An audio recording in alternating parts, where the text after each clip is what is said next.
Good morning, ladies and gentlemen. After the two keynotes, we are here to give you, we're having this session in which we are going to give you a perspective on building or understanding, first of all, global e-commerce. So I'm very fortunate to have with us Mr. Misko and also Mr. Peter Giufre, who's joined us here today on a special request. He's from UBI Logistics Pty Ltd. And has a huge play today in Australia, where they are doing a lot of business. So if you'll also care to tell us a little more about your business, about UBI Logistics. Thank you. My name is Peter Giufre. I'm the head of e-commerce for the UBI group. We have 18 offices in China, offices in Canada and US and Australia. Our head office is in Shanghai. Traditional freight forwarders for 25 years, with the last 10 years specializing in the e-commerce delivery. Thank you very much. And Mr. Misko is from Canada Post, and they've done some significant business in e-commerce. In fact, helped e-commerce as an industry to grow in Canada. And today they're going to both tell us how do we in India understand and learn from our global counterparts. So Mr. Misko, I'll first come to you and would really like to understand how is e-commerce as from your point of view changing in Canada, as you've seen in the last few years. I would say maybe in the last 1 year, where I think it has significantly changed from a delivery perspective, from a perspective of what consumer wants and how demanding he's becoming in the scenario. What is it that you have largely observed has changed in terms of e-commerce delivery pattern in the last 1 year? Thank you.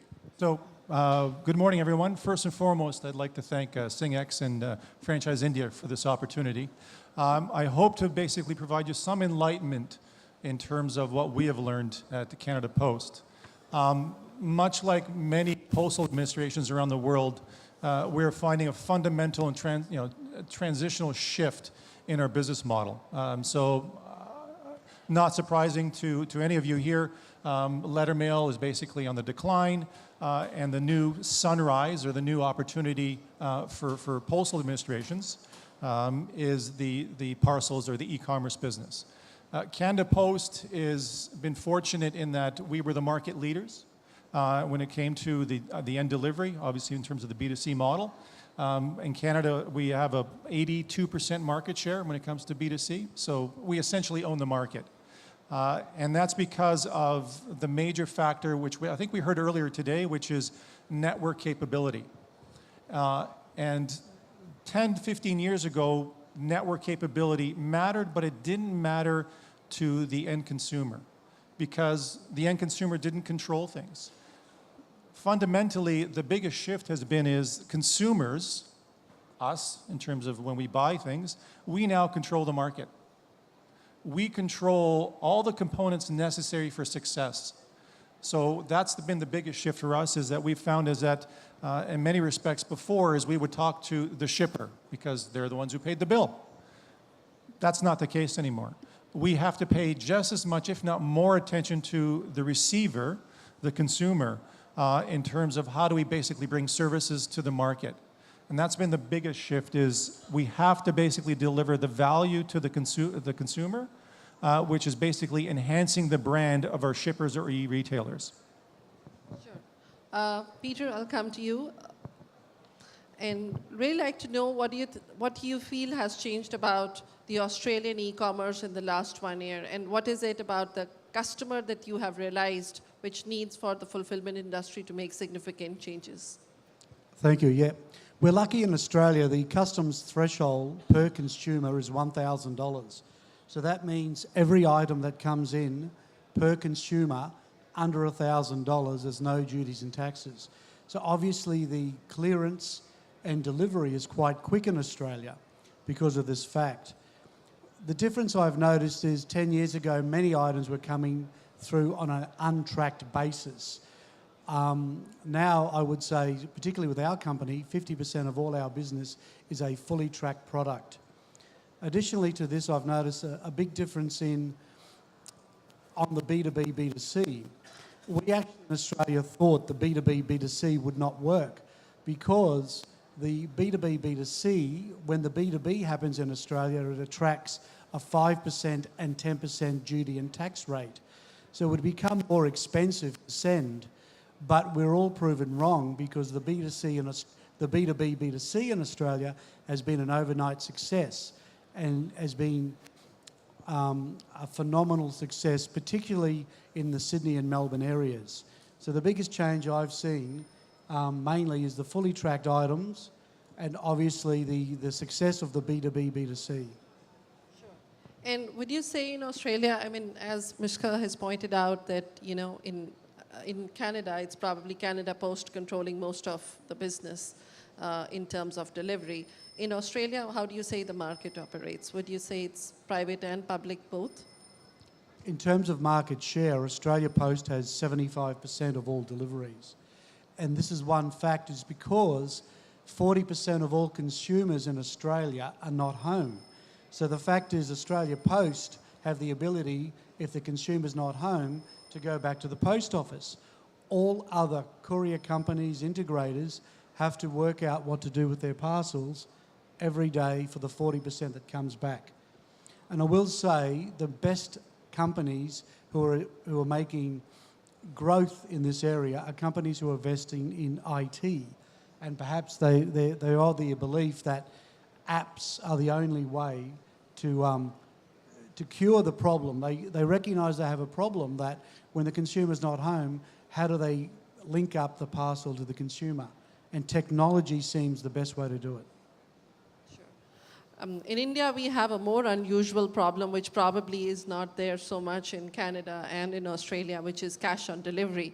And I think a large component of deliveries made in India, probably as high as about 55 or 60% today, are actually based on cash on delivery, which is a unique model started for India because there were not enough credit cards in the country while deliveries were being demanded for. You know, any opinion you might have for, you know, because not only is the last challenge which you mentioned, which is about not finding the customer home, but here it is because you also have to take money from the customer by delivering the order. Yeah. Unfortunately, or fortunately for Australia, we don't have that problem because all items under 1,000 have no duty or tax, so all payments are made prior. In fact, no courier company can actually collect money in Australia from the consumer. Sure. So we don't have that such problem. At least that's one headache less. In Canada, actually, we're similar to India, where you have basically a zero threshold or duty in de minimis. In Canada, the de minimis is $20 Canadian, very low. So essentially, almost anything you buy is going to have some sort of duty and tax. And it comes down to how you collect it. So many respects, the shipper or the e-merchant wants the money. They want the money faster. But in many respects, they don't want the hassle of dealing with it. So if I can basically collect it at the beginning, super, great. But the fact of the matter is the duty and tax rating is a very complicated process. There is no solution out there. Many companies out there profess to say we can do duty calculators and whatnot. There is no solution out there at this point. So the one component is, in terms of opportunity, is IT investment is going to be massively important. IT integration will be your biggest headache. The most successful companies that Canada Post is integrated with, and if I reeled off the names such as Amazon, eBay, Alibaba and whatnot, same complications. So that'll be very, very important. So it comes back to is then how do I collect it? So Canada Post, most recently in the last 3 years, has now reinvested more time and money in digitizing COD collection. So before we used to be paper-based, and COD used to drop off, but now because of e-commerce and the collection of globalization of e-commerce, COD is becoming a very prominent thing for Canada Post. And so in the last 2-3 years, we've invested heavily in digitizing that aspect. And that's basically been our solution, is providing a digital collection at our most convenient point, which is the retail outlets, which Peter kind of addressed earlier. You know, the success of our market penetration is going forward is convenience. Convenience, convenience, convenience is going to be your mantra with regards to your success and strategy. If you don't deliver convenience, you're going to be challenged going forward. Sure. So just to understand, what is the component of delivery cost that you actually pass on to the customer? Or, you know, is it something that you say that, okay, as in the Canada Post is happy to take in this much, or UBI Logistics is happy to take this much, or even for that matter, the brand, let's say a Tommy Hilfiger or somebody whose parcel you're delivering. So has such sort of divisions been done over there in terms of calculating the cost of delivery, the component of the whole delivery cost? So I'll start, Peter. So in terms of delivering a global solution, the key aspect here is delivering a one-only solution. Many people will look for bits and pieces to try and optimize, but at the end of the day is what we've discovered is they'll come back around and say, listen, if you just, can I deal with one supplier? That's very important. So when it comes to globalization for Canada Post is they're looking for one provider. Can you help me with delivering solutions into not only Canada, but also the United States and potentially the Americas? So that's one thing in terms of that. And then beyond that is just give me one cost. Right. So I'm just going to basically give it to you, wherever that may be. So for example, China, right? And we take care of it from there. Now, Canada Post doesn't operate internationally, meaning offices, so we've chosen partnerships. So from my standpoint, finding the right leg one provider is very important because, for example, if I were to open up India to Canada or Canada to India, I need someone here that's very good at leg one. So I would, love to basically speak to some of you to say can you support me in opening up a better India to Canada channel? Sure. And so we basically work together and come up with one price. Right. So just give it to me, give me that Tommy Hilfiger or that Indian apparel, we'll get it airlifted, we'll get it commercially cleared, and we'll get it delivered. And we'll manage the returns for you. Sure. For our B2B warehouse, we offer an express service, we offer a fully tracked trucking service, we offer a non-tracking service, and we offer a letter service for items that obviously will fit in our letter parameters. So the difference between express and the fully tracked trucking service obviously is time. Non-tracking is offered in Australia still and still is very popular, but obviously it's a lot cheaper. It is a product, however, that will be phased out in the next couple of years by Australia Post. Sure. Yeah. So just one more thing in terms of providing a solution to an e-merchant or an e-commerce provider. I heard earlier with regards to this whole B2B, B2C in terms of the AT Kearney, in terms of warehousing, fulfillment, et cetera. The question has to be asked in terms of why is that a solution? Like why is that becoming an aspect to be considered? And what we've learned in Canada is that the initial foray that we've learned is that the thinking is I have to be closer to the customer, right? Because the customer is demanding more and more of me. And in order for me to give that, I maybe need to get my commodity to shorten that distance. What they're finding is that, yes, that's possibly a solution, but it's a very costly proposition. It's a big risk, big investment. And from that standpoint is you better know your commodity and you better know the flow of that commodity because typically about 70 to 75% of that commodity will be sold. So you're going to be left with maybe potentially 20 to 25% that basically is going to be sitting in that warehouse. That's an additional cost. And all for what? The belief was I have to get closer to the customer. But the thing is, we as all solution providers are getting smarter and smarter in providing logistics.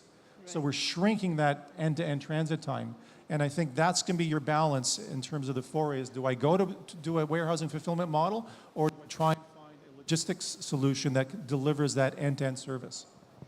Sure. So, first of all, I'd like to know what sort of capabilities you have built, let's say, in the last 1 to 2 years in terms of the warehousing that you might have done. So in both the countries, what has been your growth? And then considering that the capabilities have probably been large, how have you brought data integration? How have you brought data analysis into your systems so that you at least are able to track your customers and are able to say or talk about your repeat customers in a far more informed manner via earlier. So, sorry, Peter. So, two things. Canada Post Corporation actually owns two other companies. We own Pty Ltd Canada, which is basically, think of it as the express courier company. I mean, it's the top express courier company in Canada.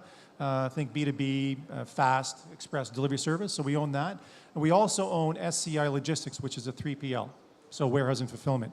And as a result of that, Canada Post delivers a total package solution. So you want end-to-end service B2C? Sure. You want B2B? Sure. You want B2B2C? Sure. You want warehousing fulfillment? Sure. So on that question regarding warehousing fulfillment, UBI Logistics, we provide solutions for all the big name brands. So Walmart, we do it for, HBC, other major retailers. Are the top two cellular companies in Canada basically is run through that perspective. Most recently, in the last couple of years, we're finding that global companies, specifically in terms of China, are now looking to basically work with us to set up warehousing fulfillment. Not for all their commodities, but for some. So data has then been basically the key support, because data has to be very surgical.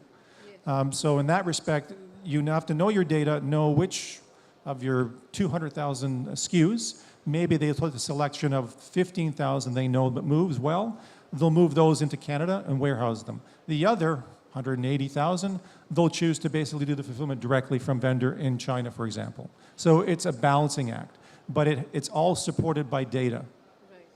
Right. Of course, IT is critical. But for me, if I make a comment, is that we find that with our B2B warehouses, is strategy and planning is more important. We've experienced over the last year for our first B2C warehouse that we had to move 4 times. Each time our warehouse is getting bigger and bigger. This is because that items are coming into Australia, only 50-60% are being sold. So now we have a storage problem. In addition to that, most of our items are coming from China, so we can't just re-export them back to China. So the planning and strategy on what we're going to do and where we're going to put the warehouses. At the moment, our B2B warehouse is in Sydney, which is predominantly the largest city. We're talking about having another warehouse in Melbourne, and now we're talking Melbourne, Sydney, Perth and Brisbane. However, from our experience, the warehouse never seems to be big enough. So despite all the IT and the data analysis we have, it's the planning on what we're going to do with the parcels that are not sold, how we're going to build a cellar with storage. Can we send them back? No, we can't, to China. Can we sell them off at a cheap rate in Australia, in which the seller doesn't want to do? So I think the strategy and the planning is one of the most important aspects. It seems you can never have enough warehouses to satisfy the speed of the consumers. Because if you deliver something Australia-wide in 3 days, they then want it in 2 days. Then you deliver it in 2 days, the seller will say, well, can't you do it morning to afternoon?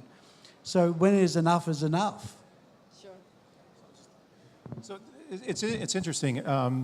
We all have to deal with cost, right? Cost rules everything. As much as I can talk to you about your strategy and you have to deliver convenience and comfort, it comes down to cost. And uniquely is that when people are considering warehousing fulfillment in North America, for example, or even in Europe, I mean, I've done quite a bit of work with Europe, is cost, right? It's far more expensive to open up a warehouse in Canada, because the fact of the matter is, square footage cost in Canada is more expensive than potentially where the commodity is coming from in terms of China or India or Bangladesh or whatever the case may be. So it comes down to cost. And so that's why I say is you have to be very, very precise and very educated in terms of your data to know what the balancing sheet is going to look like. Because everyone's thinking, I've got to replicate that Amazon model, right? I get closer to the customer and so on and so forth. But at the end of the day it could be very costly. And as Peter is mentioning, is that the risk there could backfire on you. And why am I doing it? Well, I'm doing it because I have to try and generate a better end-to-end transit time. Well, if I can actually do that through other means, through potentially a B2C fulfillment, maybe that's consideration. So I've spoken to a lot of customers that said, Misko, hey, can you help me open up a warehouse? Sure, no problem. Oh, really? That's the cost? Yes, it is. So maybe it's cheaper for you to ship it from China or India and get it delivered in 10 days. Is that what your consumer wants? Yeah. Okay, well, maybe you should consider that. Sure. The cost certainly would anyway be higher, and eventually it would have to be borne by the customer, even if, in the initial days, the e-commerce company chooses to take it or shares it with you. But I think eventually it would have to be passed on to the customer if e-commerce or omni-channel retail has to be profitable in the long run. And the customer needs to decide really if he wants it within 5 hours, it's available, but there's a cost to it. Exactly. And so that's the unique thing. So that's what's changed is 5, 10 years ago, you could put that back on the customer, right? Because the customer didn't have much choice. You were dictating it. Yeah. Now, the customer says, I don't think so. You know what? I'll go somewhere else. Because that commodity, I can get out of 100,000 other websites that deliver a different type of solution. So it's very difficult for us as service providers to actually find that middle of the road, because you have to work with the merchant and you have to actually work with the consumer demand. So don't you think eventually you're looking at forming maybe, let's say, an association or a cartel of sorts to say that, okay, so these are the 10 ways to deliver. So the customer is happy to take a delivery, because eventually the delivery points would be so many. You cannot have endless number of logistic players looking to sort of make a delivery in the coming years. So eventually, do you feel at some point of future time there might just be a cartel saying that, okay, these are the prices in which an e-commerce company or a brand can make a delivery? Everyone wants world domination, right? So it's a matter of how you're going to get there. Frankly, I don't think there's anybody out there. So a lot of us can say we deliver the world. No one does. No one does. The fact of the matter is we all think we can through different means. I think because the world is changing so quickly, because of technology and because of consumer behavior, I don't think there's any one person or one company that can do that. A cartel, that breeds a lot of complication. Regarding cost, in Australia, the actual cost to put a label on a box is $1.50 in a warehouse. Trying to tell a consumer overseas, a seller from overseas, that it costs $1.50 Australian to put a label on a box and wait for a last mile carrier to come and collect is impossible. Is really impossible. So we have to disguise that $1.50, of course, in our last mile rate. So this is one of the problems that we do have in Australia. So we have to remember one thing.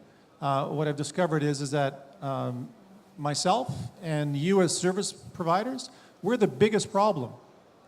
We are a headache to the merchant, to the retailer, to the shipper. We're the biggest cost to them. They hate us. They would love to find an alternate solution. The consumer, the person you're delivering to, thinking that you're delivering the best experience, unless you're delivering exactly the way they want it, they don't like you. So we are very challenged, all of us, because we're trying to find a thread in the middle where we can be successful, but not only on a cost basis in terms of we all obviously want to make money, but also on a brand recognition standpoint.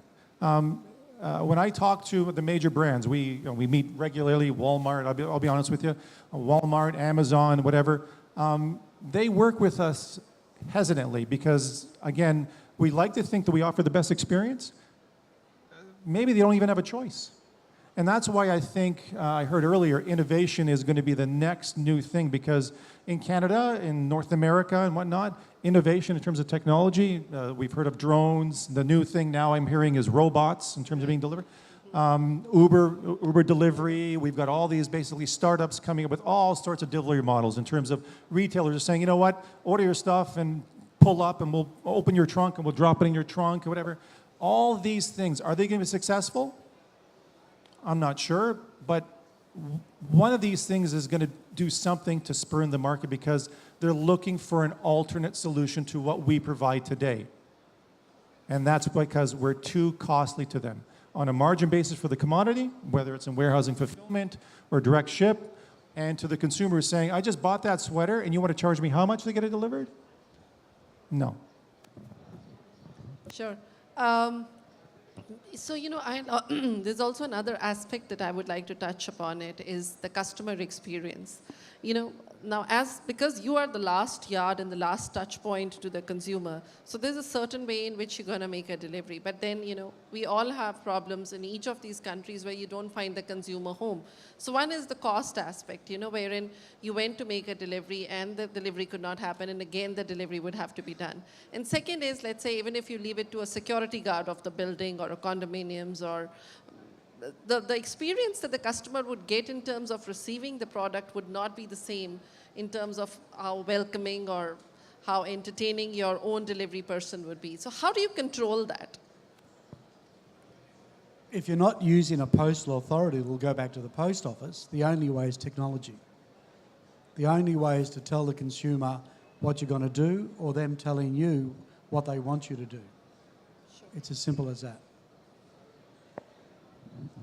So at Canada Post and presumably at other postal administrations, so my strategy for the parcels division has been delivering convenience.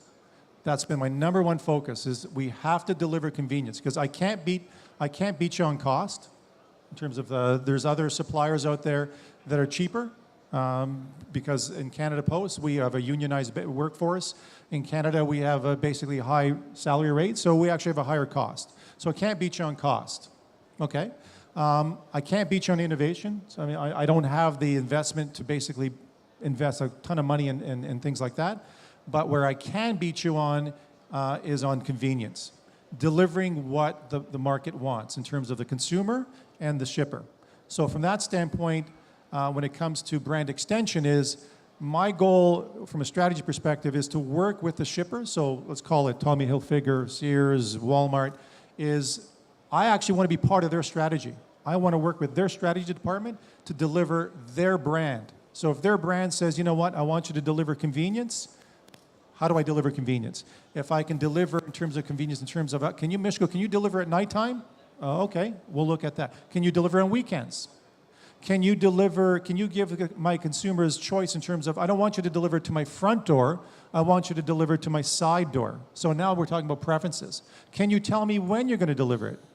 Can you basically tell me, I want you to deliver between 10 a.m. and 12 p.m., as opposed to just delivering it on that day. So it's all about delivering that end experience. That's great. And I think eventually customer would probably say, you come at 3 a.m. in the night and I can, I like to receive a parcel at that. And, probably with food and lots of other products, it might just move that way.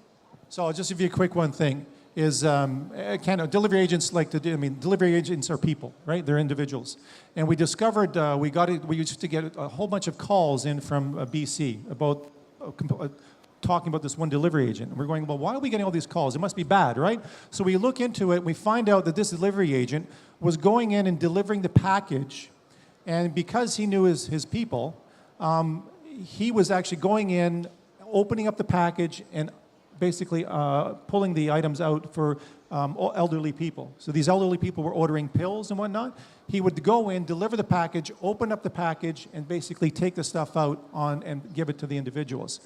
People were going, I like that.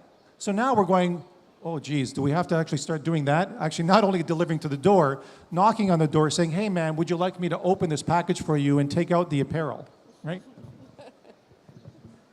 Okay, so I think we have about 5 minutes to go for the session. So let's open the floor for discussion. If you have some questions, please direct it to the speakers. Could you please pass on the mic right here? This is Manoj Kumar Jain from Deep Blue Express. I have a question for Misko.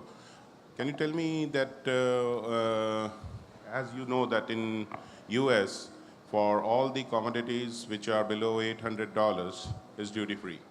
And for Australia, as just pointed out by Peter, $1,000 is the limitation.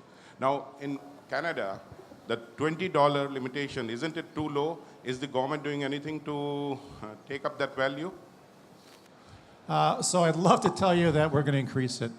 I'd love to do that. I've been trying to do that for years. So Canada Post is a crown corporation owned by the government. The problem is that every time we look to try and get that done, I get domestic Canadian businesses complaining, saying, if you increase that, you're going to basically help kill domestic businesses. So we would like to do that. At the end of the day is, I think the market, meaning Canadians, will have to drive that through popular vote. But at this point in time, there is no movement officially to get that increased. Unofficially, the thinking is it'll probably, when it does, it'll probably go up to $200 Canadian. Okay. And another thing to both of you was that when we are talking of cross-border e-commerce, then we are talking of reverse and returns policy as well.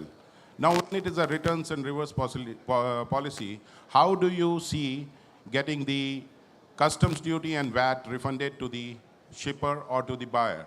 What is the policy and what do you see about that? Well, Peter, you don't have to worry about that, right? Yeah, we're lucky we don't have to worry about that. But for Canada, what we do is we have a program where basically it's what's called the duty drawback, right? So in that respect is that actually tomorrow my presentation is that's one of my key aspects is a returns management policy program, which we introduced 3 years ago.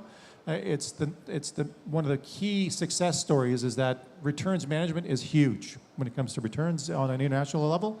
So managing that return commodity on a physical basis is super important, but that whole duty drawback, we've built that process in place to be able to do that, is basically work with our clearance broker party to do that. Regarding returns from Australia, from items from China, we keep the items for 2 months. We tell the customer, the sellers, that we will destroy them after that if they don't want them to go back. To go back into China requires that they'll have to pay duties and taxes. So if they want the items to be returned, we actually return them to Hong Kong and they come to Hong Kong to collect. 65% of all e-commerce in China comes from Shenzhen. So for them, it's easier to come over the border and collect the parcels. Thanks.